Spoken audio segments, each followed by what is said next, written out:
un programa de la Comisión Mexicana de Derechos Humanos. Con Héctor Uriel Rodríguez y Mónica Garrido. Un espacio para reflexionar en torno a los auténticos derechos humanos. Es tu derecho. Hola amigos, ¿qué tal? Bienvenidos a este su programa, Es tu Derecho, un programa de la Comisión Mexicana de Derechos Humanos. Espero que se encuentren muy bien, que hayan tenido una excelente semana. El día de hoy vamos a platicar con una invitada súper especial. Se encuentra con nosotros Cecilia Romero Castillo, seguramente usted la conoce, la recordará, actualmente es diputada, también ya fue senadora, fue presidenta interina del Partido Acción Nacional. Ceci, bienvenida. Hola, buenos días, me da mucho gusto saludar a todo el auditorio de este programa. Muchas gracias, Ceci, por acompañarnos. Por supuesto que nos da mucho gusto recibirte, tener la oportunidad de platicar contigo sobre un tema que, pues, para la ciudadanía es muy importante, Ceci. Vamos a platicar de transparencia y rendición de cuentas y, por supuesto, no podemos dejar de hacerlo, platicar del asunto de la Constitución. Pero, a ver, Ceci, ¿qué es esto de la transparencia? Dices que es lo mismo que rendición de cuentas, sino, ¿qué diferencias hay? Bueno, primero habría que decir que el tema de la transparencia... habrá a quien le guste, a quien no le guste, quien tenga reticencias al respecto, quien crea que es lo mejor o lo puede salvar, pero independientemente de lo que cada quien crea, es algo que llegó para quedarse. Y esto me parece muy importante. La transparencia es una herramienta, es un instrumento. La transparencia no es una varita mágica con la cual vamos a lograr que todos, sobre todo los políticos hoy en día tan denostados, con muchas razones válidas ciertamente, pero no en lo general o en lo definitivo, diría yo, muy respetuosamente, con lo que los políticos vamos a convertirnos en seres angélicos. La transparencia no es eso. La transparencia es la mejor herramienta al servicio de la sociedad para ver qué hace y qué no hace aquel que tiene que servir a la sociedad y para pedirle cuentas. Si nosotros consideramos que la transparencia va a solucionar los problemas de México, estamos equivocados.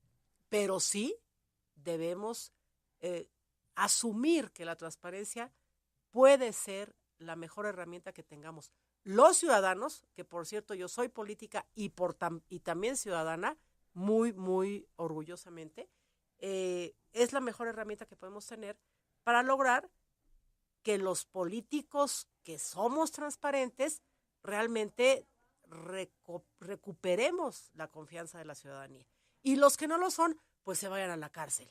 Esa es la consecuencia de la transparencia por la cual estamos luchando. Oye, Ceci, este tema de transparencia parece algo muy positivo, muy bueno, la gente lo impulsa, pero tenemos que lograr como ciudadanos tener absoluta transparencia. ¿Es cierto que los ciudadanos tenemos que estar absolutamente informados de todos o hay elementos de información que efectivamente tienen que no alcanzar a ser conocidos por todos? Bueno, todos los seres humanos tenemos derecho a la intimidad, a la privacidad, a la protección de nuestros datos personales.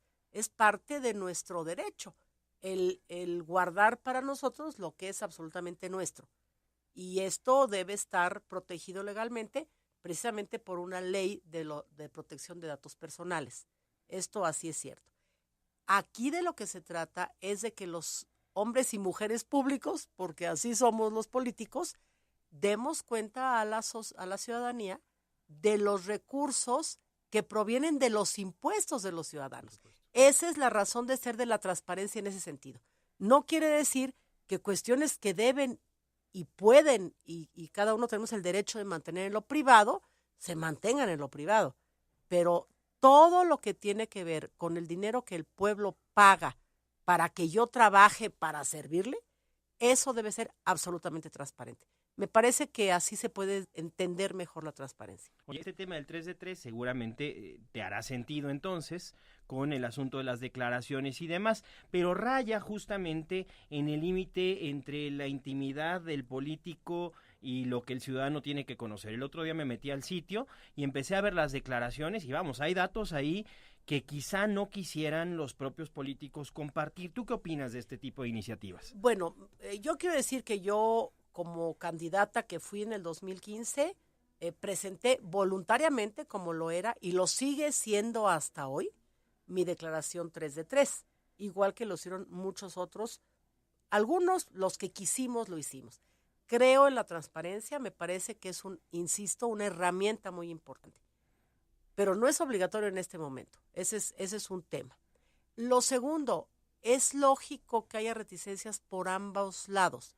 Por una parte, el hecho de que una persona, político o no, tenga que expresar públicamente, como en una vitrina, cuánto dinero tienen, qué cuenta de cheques, en qué banco, por qué monto, ante la situación de inseguridad que existe en el país, ante los riesgos que esto puede generar, pues evidentemente trae consigo una situación de rechazo hacia una cuestión de este tipo.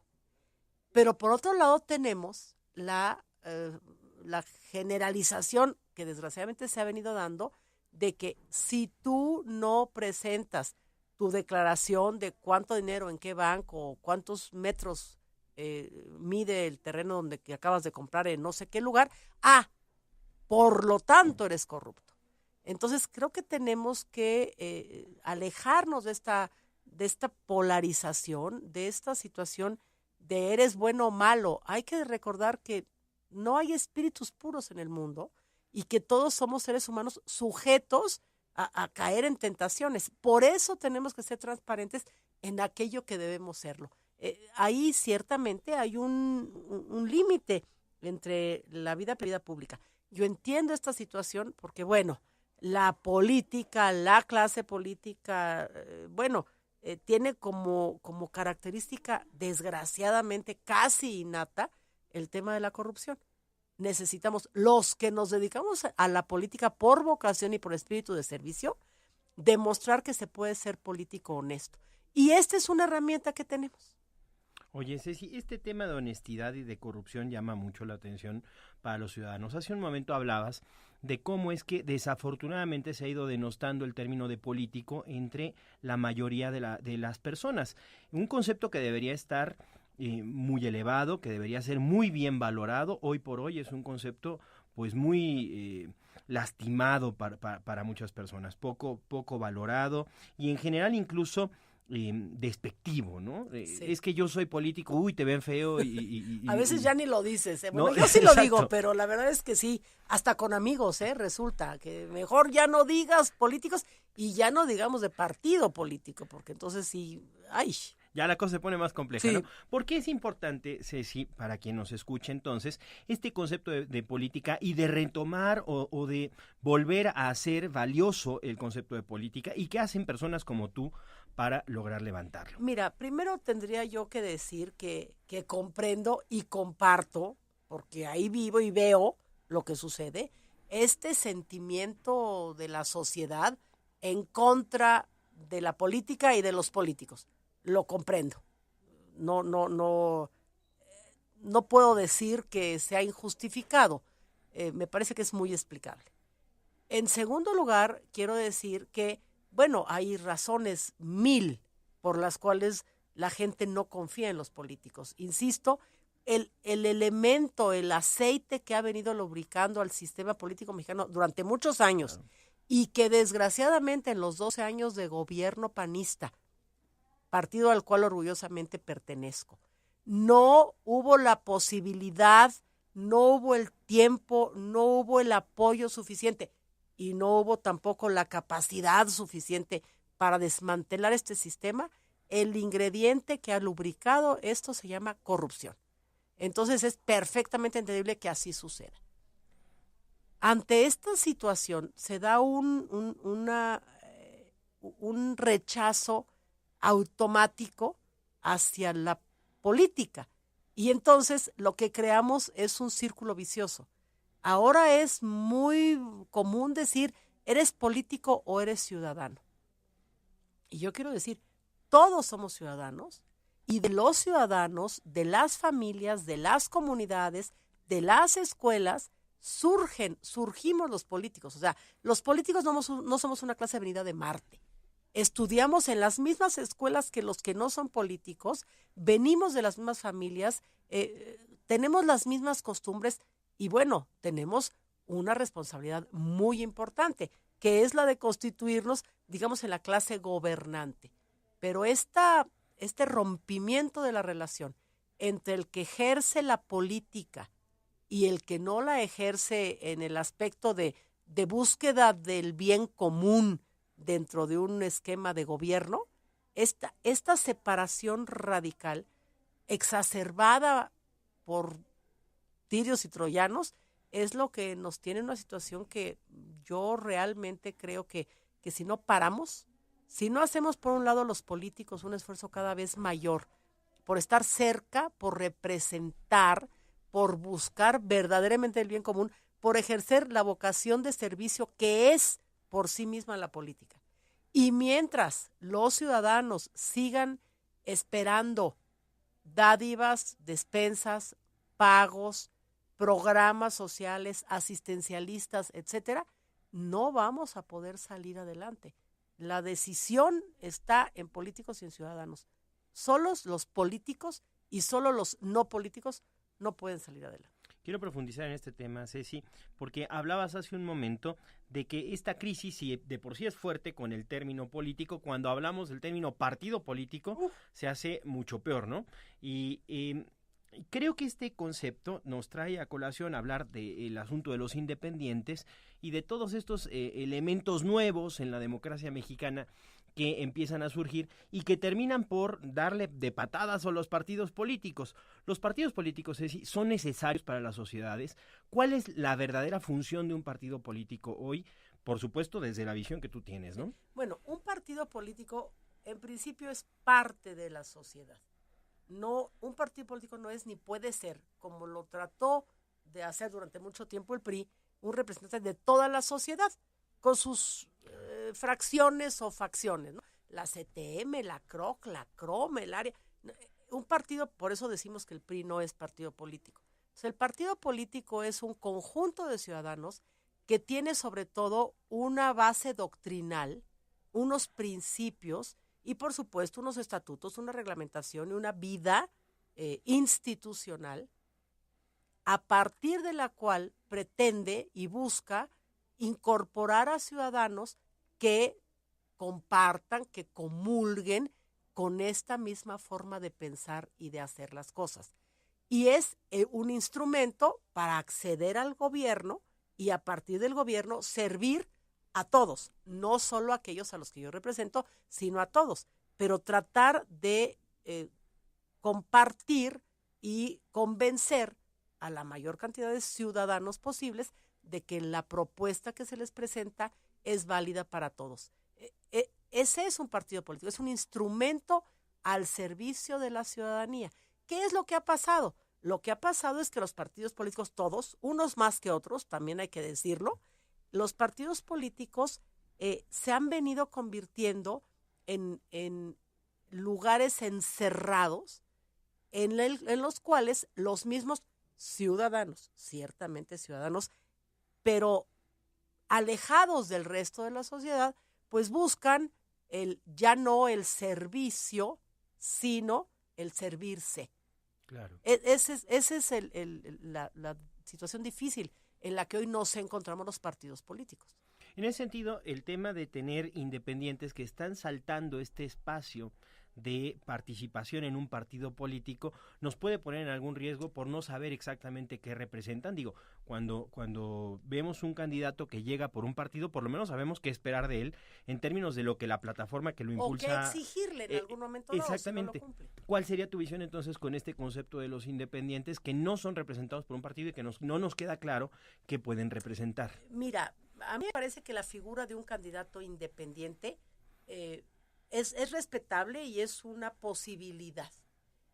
Primero querría decir que esto de independiente es bueno y malo, vamos a decir, ¿no? Porque como tú muy bien dices, un candidato independiente ¿de qué o de quién?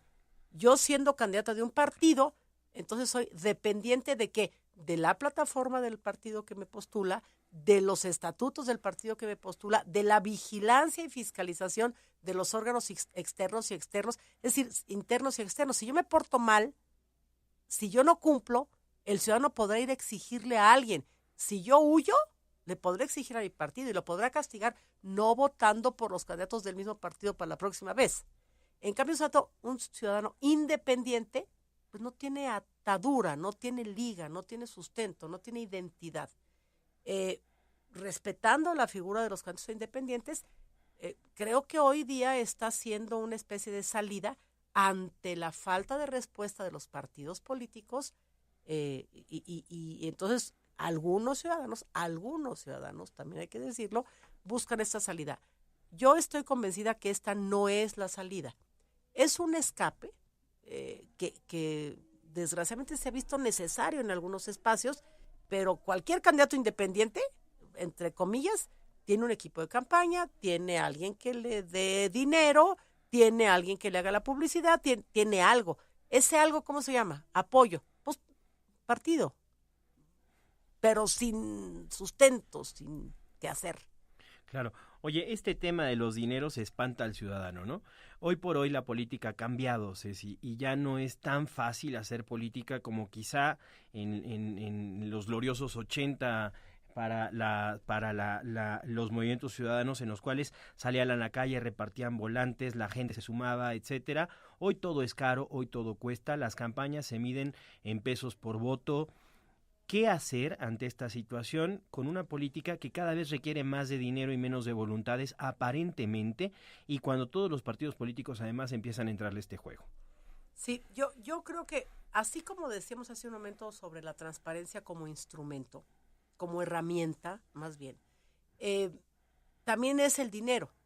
El dinero es necesario, digo, si aquí hay alguien que no necesita dinero, a ver que me diga cómo le hace, ¿no? El dinero, los recursos económicos son necesarios para llevar a cabo campañas políticas. En el PAN hemos presentado en varias ocasiones, inclusive ya en esta propia legislatura, ya se presentó la iniciativa para que se reduzca a la mitad el financiamiento público que se les da a los partidos políticos, a todos los partidos políticos. Hoy en día, por ejemplo, los ciudadanos apartidistas no pueden colaborar solamente hasta con el 10% del presupuesto general de un partido. Es decir, se ha gobiernizado el tema del financiamiento a los partidos y se ha olvidado. A ver, yo no creo que todo tiempo pasado fue mejor. Lejos de mí esa afirmación. Pero sí creo firmemente en que para convencer a un ciudadano que vote por ti, no necesitas un quinto. A lo mejor necesitas transportarte a esa casa y en el camino comprarte una torta, pero nada más. Entonces, cuando el ciudadano llegas a visitarlo, te dice, ¿y qué me da?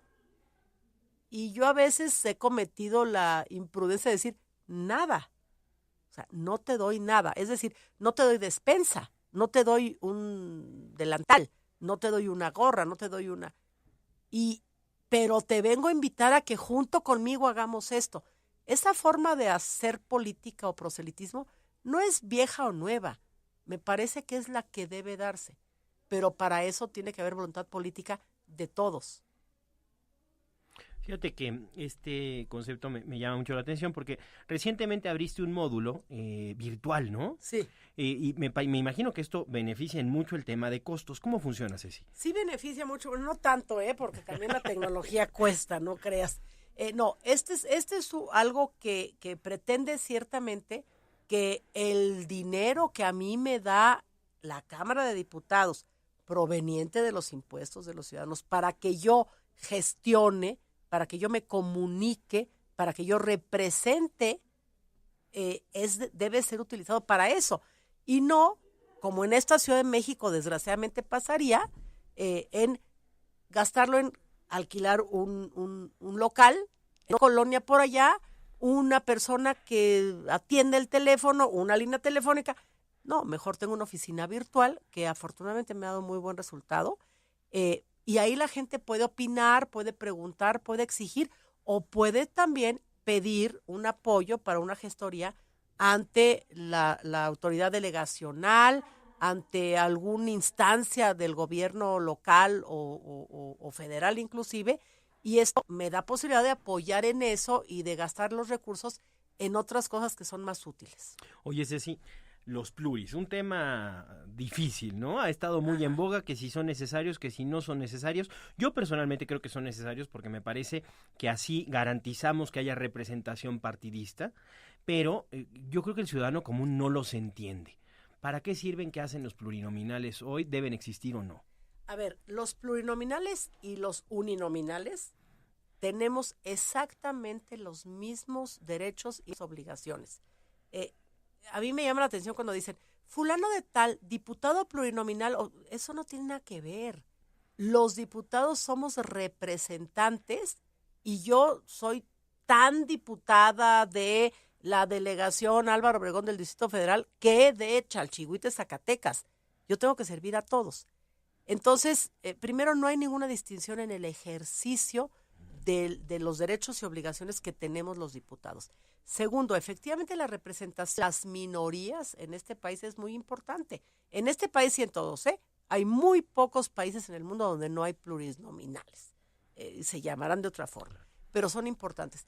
Probablemente convenga, eso también es cierto, reducir el número de plurinominales. Actualmente en la Cámara de Diputados hay 300 de mayoría y 200 plurinominales. Se podría eventualmente reducir a 100 o alguna cuestión así, pero dicen, no ganan ni un voto. No, sí ganamos votos. Yo soy plurinominal, y como dicen en mi tierra, ¿y qué? Lo digo muy respetuosamente, porque estoy a las órdenes de todos. Claro. No ganan ni un voto. No, sí ganamos votos los plurinominales y tenemos obligación, y yo diría obligación moral de hacer campaña. Y también a la hora de representar, pues bueno, yo soy plurinominal por la 4ª circunscripción, entonces tengo obligación con los ciudadanos del DF, de Puebla, de Tlaxcala, de Hidalgo, de Guerrero. O sea, yo tengo obligación de servirlos a todos. Otro compañero diputado mío es diputado por el 15 distrito de Benito Juárez, tiene obligación mayor con estos.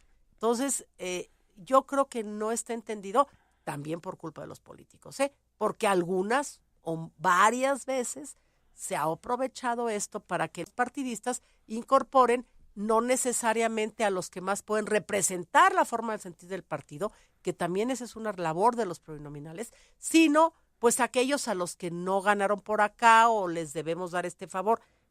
La verdad, la perversión del uso de este recurso de plurinominales es lo que ha hecho pues que vengan muy a la baja los bonos, aunque insisto, somos exactamente igual unos que otros. Oye, Ceci, el diputado, o sea, sí hemos estado yendo en escala de niveles de desprestigio, digámoslo de alguna manera social. Ay, sí, qué horror. Empezamos hablando de política, luego nos metimos al tema de partidos políticos y ahora tú misma dijiste, ¿no? El tema de ser diputada. Ajá. Y los diputados en sí a veces no son entendidos en la verdadera utilidad que tienen para la sociedad, que es mucha, hay que decirlo. ¿Cómo rinde cuentas un diputado, Ceci? ¿Cómo tú dices que tienes representación, efectivamente la tienes? ¿Cómo rindes cuentas? ¿Cómo rinden cuentas tus compañeros? A ver, aquí tiene mucho que ver el tema de la transparencia también. Yo primero diría muy brevemente, ¿cuál es la principal labor de un diputado? Legislar, somos legisladores. Claro. Tenemos que ir a hacer leyes, a modificar leyes, a simplificar leyes, a actualizarlas, etcétera, ¿no? No inventarnos por ahí iniciativas en la tribuna y que me vean en mi pueblo. No. Pero la principal labor de un diputado es legislar. Un diputado también tiene que gestionar, representar y gestionar. También tenemos que fiscalizar y ser contrapeso del Poder Ejecutivo. También tenemos que hacerlo. Es decir, hay varias cosas fundamentales que el diputado tiene que hacer. Y sobre eso tiene que dar cuentas. ¿Cómo da cuentas un diputado? Bueno, da cuentas a través de hoy en día con la cuestión digital, tecnológica, es más fácil, ¿no? Pero la rendición de cuentas tiene que ser primero con la presentación en la página de transparencia de la Cámara de Diputados. En el Grupo Parlamentario del PAN tenemos una página de transparencia y yo en lo personal, por ejemplo, tengo también mi página, ¿no? En donde se dice qué hago, cómo cumplo mis obligaciones. Tenemos la obligación también de presentar anualmente un informe de actividades. Hay algunos que lo aprovechan para llevar mariachis y traer gente y que todo el mundo le aplauda. No es eso.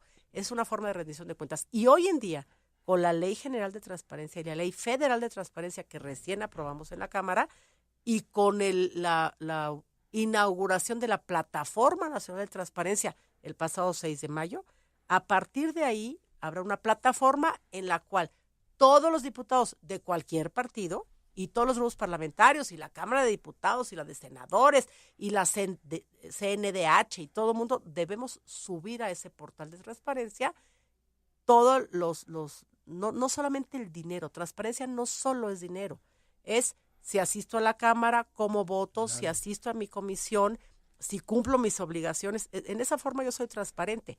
Ahora, la transparencia no va a llegar a tocar a la puerta de tu casa. Claro. El ciudadano que tenga interés en ver qué hace el diputado tiene que meterse a la página de transparencia o tiene que entrar a la página www.ceciliaromero.mx para ver qué hago.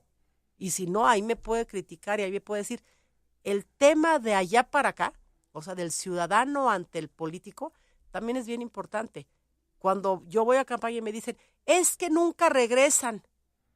Pues no, sí tengo que regresar.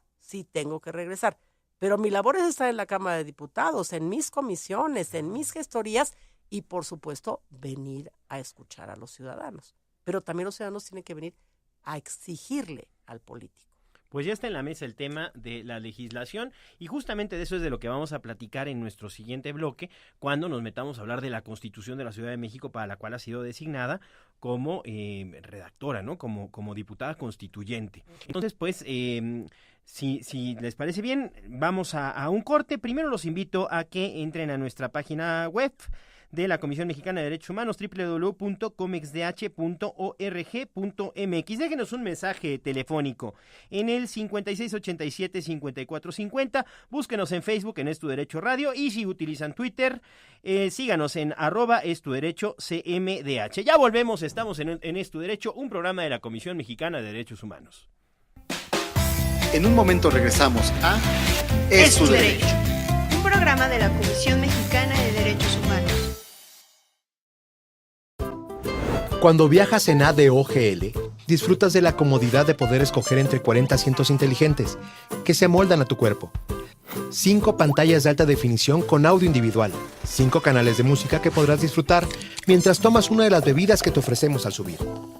Entre los asientos podrás encontrar conexiones eléctricas para que tus aparatos no se queden sin energía.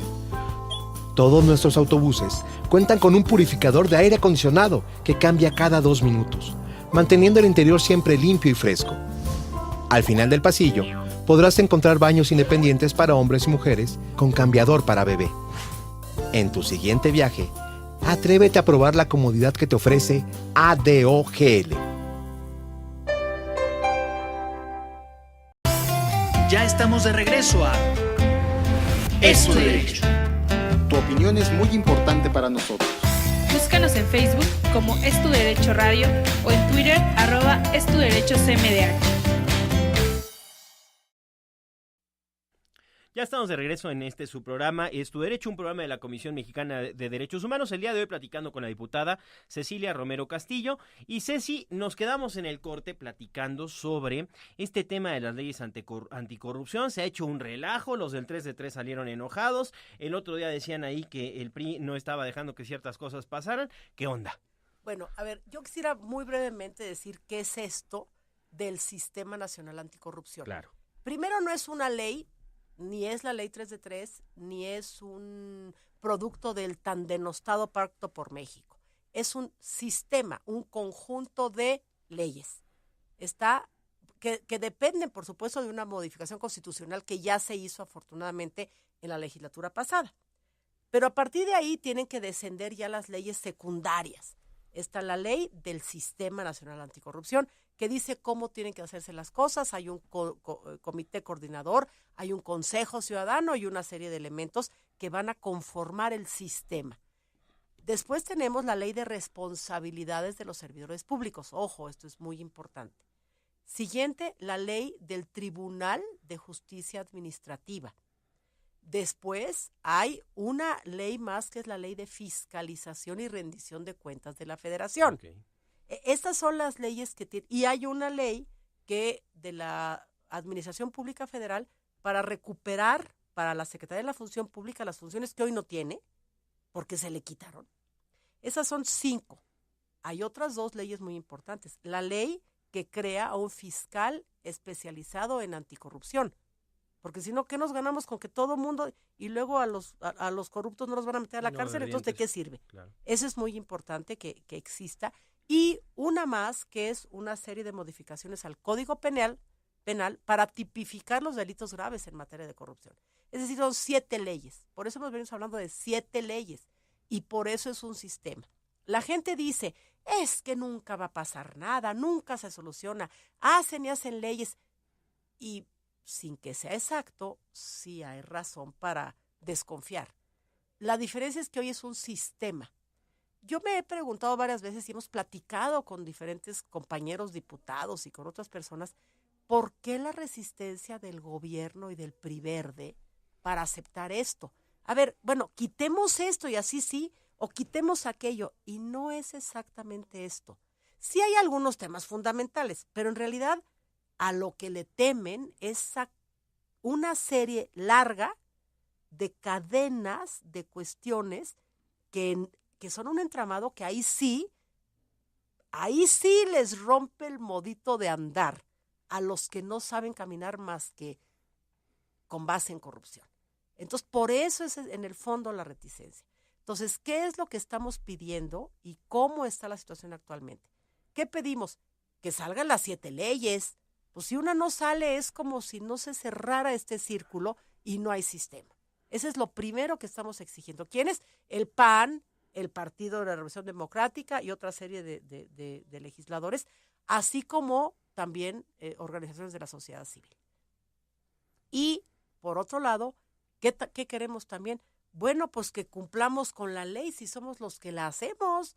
Hay un plazo constitucional de 1 año que vence el 28 de mayo, que es la fecha en que debemos tener listas estas 7 leyes. Y bueno, pues llegó el 30 de abril, que aparte de ser el Día del Niño, es el último día del periodo de sesiones en que deberíamos haber tenido las leyes. Y bueno, hay que verlas con calma, hay que seguirlas estudiando. Hubo una serie de idas y venidas y el caso es que no salió nada. Y tenemos pues de aquí al 28 de mayo el plazo constitucional para llevar a cabo este trabajo. Es posible hacerlo. Estamos exigiendo entonces, como segundo punto, que se convoque un periodo extraordinario a efecto de aprobar estas 7 iniciativas. Y tercera cosa que me parece importante y es lo que de alguna forma ha tenido pues mayor publicidad y me parece muy bueno que así sea, que es la famosa Ley 3 de 3. Primero yo diría, esta Ley 3 de 3 es una iniciativa ciudadana firmada por más de 600,000 mexicanos, yo entre otros, y espero que tú también, sí, muchos más, que se le llamó así por aquel proyecto que sacaron que se llamaba 3 de 3. Es decir, presenta tu declaración patrimonial, tu declaración de intereses y tu declaración de impuestos. Estas 3 cosas y hazlas públicas. Hasta hoy sigue siendo algo voluntario. La ley 3 de 3 pretende que esto sea obligatorio.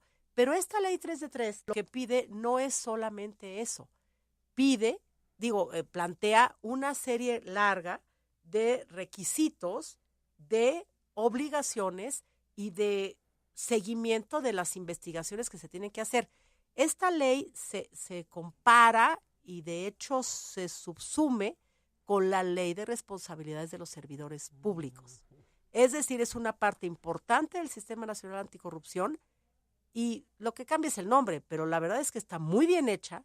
Nosotros desde el PAN la hemos aprobado totalmente y estamos trabajando para que se incorpore todo su contenido en la Ley de Responsabilidad de los Servidores Públicos. Esto es lo que conformará el Sistema Nacional Anticorrupción.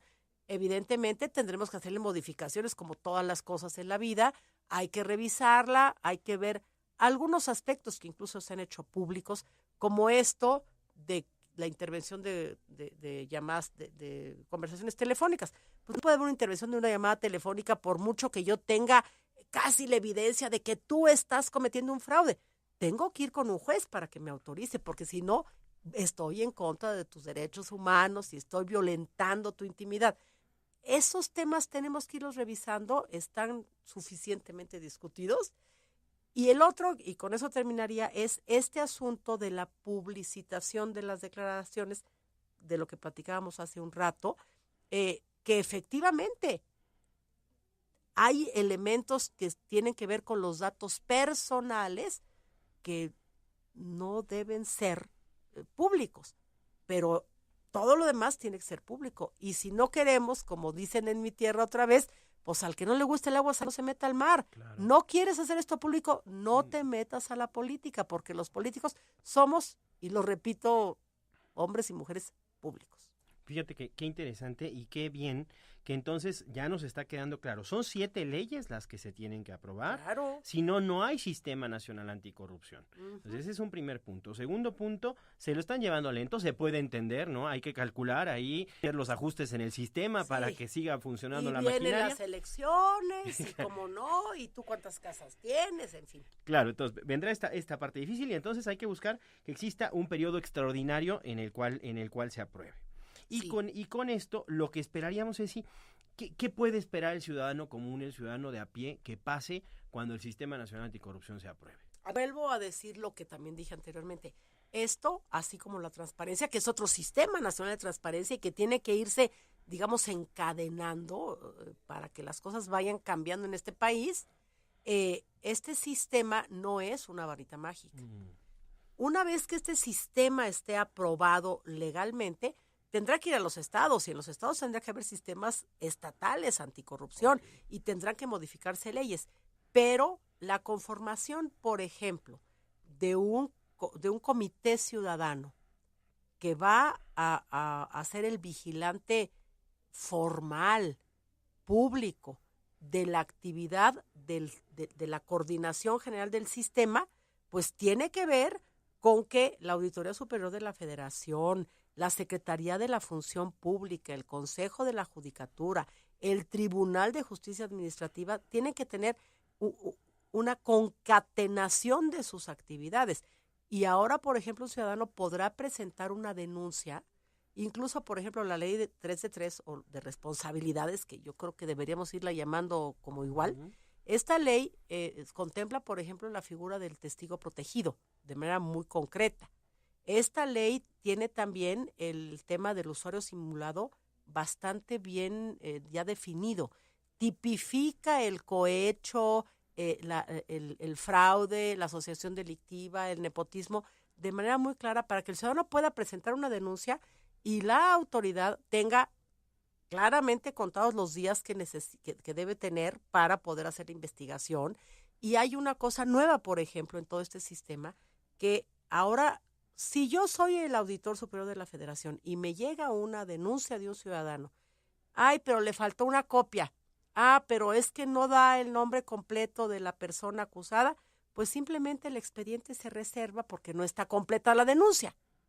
Ahora la obligación, la autoridad va a tener la posibilidad de regresar, y la obligación, de regresar el expediente para que se complete todos los datos que estén pendientes y regresar para que se concluyan las averiguaciones y se tenga una sanción adecuada con un índice de ciudadanos funcionarios sancionados para que esos no puedan volver a ejercer sus funciones. Y el dato adicional, si este es una violación grave y si la corrupción en que se incurrió está perfectamente definida, se da vista al fiscal especializado en anticorrupción para que se procese y finalmente lo que todos queremos, 2 cosas, que acabe la impunidad y ver a algunos de los que todos conocemos como peces gordos que realmente estén en la cárcel. Esto va a ayudar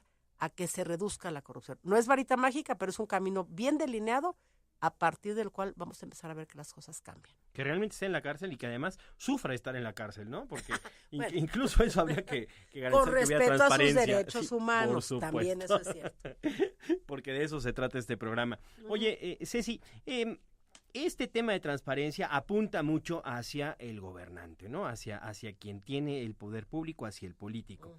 Pero últimamente está en boga apuntar las cámaras hacia el ciudadano y particularmente en esta ciudad. ¿Cuál es tu opinión a ese respecto? Las cámaras tienen que estar apuntando entre ciudadanos. Tenemos que tener este gran Big Brother para tener orden y civilidad en esta ciudad. ¿Tú qué dices de eso? Bueno, hay una serie muy larga de cuestiones que finalmente conforman, digamos, la idiosincrasia del capitalino.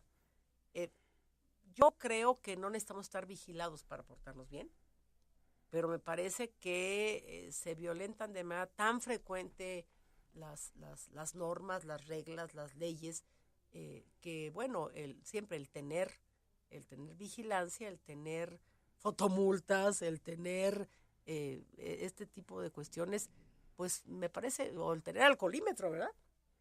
Son cuestiones que son los que nos sirven para moderarnos en la forma en que estamos actuando, ¿no?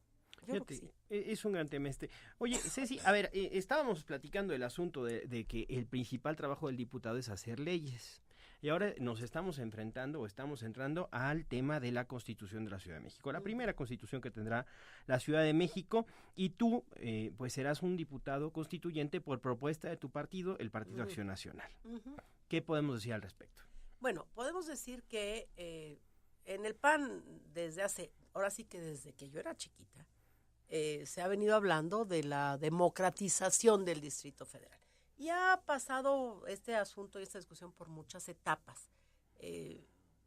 Los habitantes de la Ciudad de México ciertamente debemos dejar de ser ciudadanos de segunda. Me parece que la definición de la reforma política del Distrito Federal que se dio recientemente en la Cámara de Diputados no satisface las exigencias, digamos, de los capitalinos. Pero finalmente es un avance, ¿no? El hecho de que vayamos a tener una constitución es interesante. Los derechos que adquiriremos pues van a hacer que vamos a ser hoy en día una entidad federativa más. Pero yo iría diciendo que para nosotros es deficiente, que no se define claramente el asunto de lo que es un Estado de la República, porque somos entidad federativa, pero como somos ciudad capital, realmente las delegaciones políticas actuales, pues casi que nada más se les cambia el nombre por alcaldías, se conforman cabildos en torno a ellas que no tienen tantas las atribuciones que deberían tener. El tema presupuestal no se toca, sigue siendo una entidad absolutamente centralizada. En fin, hay una serie muy larga de inconvenientes, diría yo. Pero también, bueno, es lo que tenemos. Y a partir de lo que tenemos, de esta posibilidad, creo que debemos construir. Esa es la intención con la cual desde Acción Nacional vamos a la Asamblea Constituyente. Yo diría así como en general, muy brevemente, no es satisfactorio, pero es un inicio. Y diría, en 1987 se creó la Asamblea de Representantes del Distrito Federal. Y bueno, en el PAN dijimos que eso era una burla, porque efectivamente lo más que podía hacer un representante en la Asamblea era legislar en policía y buen gobierno, y nada más. Sin embargo, fuimos a la Asamblea de Representantes y tuvimos grandes representantes como José Ángel Conchello, como Felipe Calderón, como Gonzalo Altamirano, como Víctor Orduña, como muchos más, y más adelante fuimos avanzando hasta que hoy en día, pues esta asamblea ya es una asamblea legislativa y está a punto de convertirse en el Congreso de la Ciudad de México. Así yo espero que mis nietos puedan vivir en una Ciudad de México que tenga sus derechos o los derechos de sus habitantes, de sus electores, de sus ciudadanos perfectamente esclarecidos, ¿no? Este es un poco, digamos, en general, lo que será la Constitución de la Ciudad de México. Hablando de derechos a velar en la Ciudad de México, subieron al tema hace algunas semanas tú y José Luis Luege, que te hizo inmediatamente segunda, y posteriormente se subiría al tema el presidente nacional del partido, Ricardo Anaya, el tema de la defensa de la vida en la Constitución, polarizando el debate, pero mandando una señal muy clara de que el Partido Acción Nacional sigue siendo y permanece fiel a su doctrina. ¿Es este el tema de la Constitución? El tema de la Constitución es más amplia. Sencillamente fue un asunto de mediatización porque la declaración fue fuerte. ¿Qué onda? Bueno, a ver, ¿qué es una Constitución? Una Constitución es la carta magna de un conglomerado ciudadano en la cual se define qué es el gobierno, cuáles son las funciones del gobierno, cuál es el modo como la sociedad, el electorado, los habitantes de ese conglomerado se organizan y cuáles son las relaciones entre el gobierno y la sociedad, partiendo de las garantías individuales, de los derechos humanos que hay que consagrar. Una constitución no es una lista de cosas que deban pasar, sino es el sentir, el creer, el modo básico de convivencia de una comunidad. Eso es una constitución, por un lado. Por otro lado, una constitución no es una cuestión ideológica. Una constitución no debe tener apellidos, no debe ser liberal, de avanzada, retrógrada, de derecha, de no sé qué. No, una constitución debe ser, digamos, neutra. No puede ser, ganamos que... No. Una constitución debe ser, bueno, pues como otras constituciones en el mundo, corta. Claro. La nuestra tiene 136 artículos y está perfectamente costurada, como dicen, ¿verdad? Debe ser breve y debe tener estos conceptos. Entonces, a partir de ahí, ¿qué es lo que desde el PAN impulsaremos en la Constitución? Pues esto precisamente, ¿cuáles son los derechos básicos? Yo lo he dicho y lo repetiré todo el tiempo, pues el derecho básico es el derecho a la vida. Si no tengo el derecho a la vida, pues ¿para qué quiero todo lo demás, no? Entonces eso es parte de lo que vamos a plasmar en la Constitución. Ciertamente no es lo único, claro que no es lo único. Pero si no partimos de eso, ¿qué más? ¿Qué es lo que yo, PAN, quiero que diga la Constitución de la Ciudad de México? Pues se debe respetar el derecho a la vida, a la verdad, a la justicia, a la libertad, a la educación, al medio ambiente, a la movilidad. Esas son las cosas que deben plasmarse en la Constitución. ¿Cómo? Claro. ¿De qué manera? ¿Cuál excluyentes tiene? ¿De qué forma se ejerce? ¿Cómo? No sé qué cosa. Eso tendrá que venir a las leyes secundarias. Esto es parte de lo que queremos y por eso, entre otras cosas, hay dos elementos. Uno, tenemos una plataforma de la Ciudad de México desde el PAN, donde estamos impulsando todo esto en términos básicos, generales. Y dos, en la campaña, en este tiempo de campaña, estamos llevando a cabo muy diversas actividades. Específicamente, el ingeniero José Luis Luege y yo estamos convocando a un foro para el próximo 23 de mayo, en el cual queremos escuchar a las organizaciones de la sociedad civil a las que pretendemos representar en la Asamblea Constituyente. Yo busco representar a aquellas organizaciones que comulgan con la forma de pensar de mi partido. Por supuesto que una vez que se conforme la constituyente y que discutamos y que surja una constitución, deberá tomar en cuenta todas las formas de ser y de pensar de los habitantes de esta ciudad.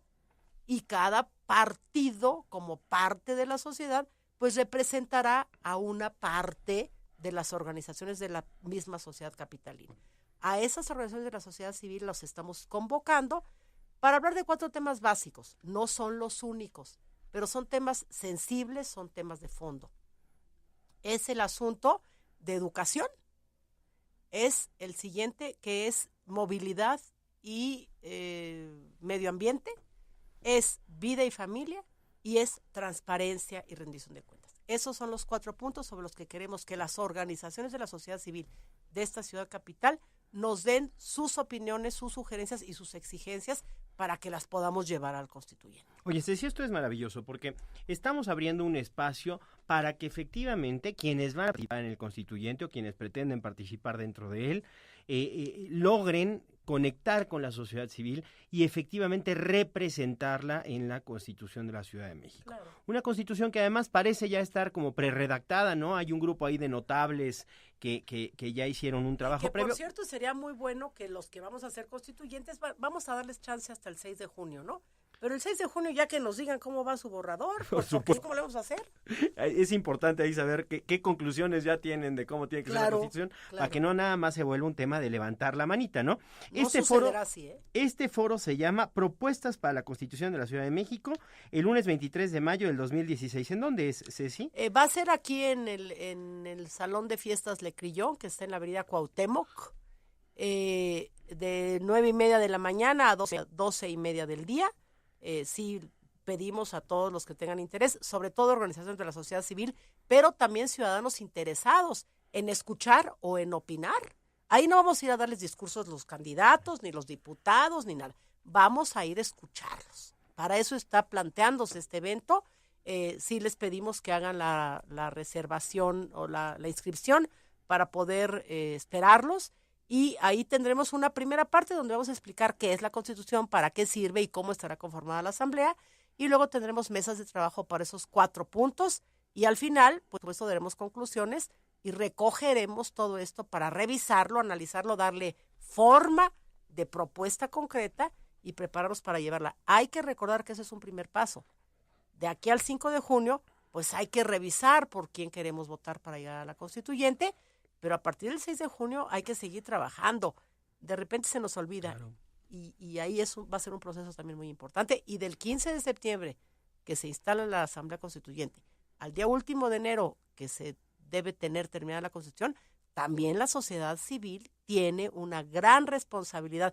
La política no es solo para políticos, es para políticos que estamos en lugares de representación y para ciudadanos que si tienen cuidado por la ciudad, pues son políticos, ¿no? Claro, políticos en el sentido amplio, que son las personas que velan por construir bien común. Claro. La cita, ya la sabe, es en el Salón Le Crillon. Le doy la dirección, avenida Cuauhtémoc 1438, en la delegación Benito Juárez. Confirme su asistencia al 55220048, extensión 104. Repito, 55220048, extensión 104. Están convocando Cecilia Romero, diputada federal, y el Movimiento Ciudad Posible, que encabeza José Luis Nuege, Ceci, que está moviendo ahí temas bien importantes para la ciudad, que nos habla de muchos elementos trascendentes en términos de movilidad, de medio ambiente, claro, y con el cual hay que sumarse, porque vaya que vale la pena hacer algo por esta Ciudad de México. Yo le quiero agradecer mucho el favor de su compañía, que nos haya escuchado. Ceci, muchas gracias por acompañarnos. Pues muchas gracias, qué bueno que hayamos podido platicar y sigo a sus órdenes como siempre. Por supuesto que sí. Nos escuchamos la siguiente semana en su programa Es tu Derecho, un programa de la Comisión Mexicana de Derechos Humanos. Hasta la próxima. Esto fue Es tu Derecho, Un programa de la Comisión Mexicana de Derechos Humanos. con Héctor Uriel Rodríguez y Mónica Garrido. Es tu derecho.